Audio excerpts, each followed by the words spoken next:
oras dito sa ating Central. Ryan Vito to the face. Ano na eh.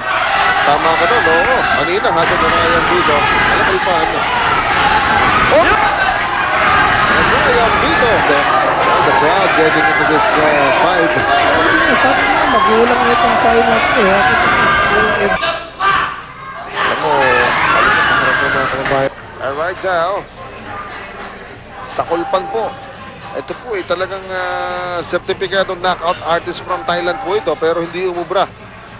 Dito kay Ryan Vito, ang tanong nga naman dito, nakapuntos man ang sapat itong si Ryan Vito Oo, baka ito para makakuha. Depende kasi sa pananaw ng judges yan eh. Decision and the new WBO Intercontinental Minimum Weight Champion, Ryan Vito! So yun po mga kaibigan, Ryan Vito ng Pilipinas. Siya po ang pinakabagong kampiyon ng bansa. Napanalunan po niya ito pong bakanting WBO Intercontinental Minimum Weight Crown.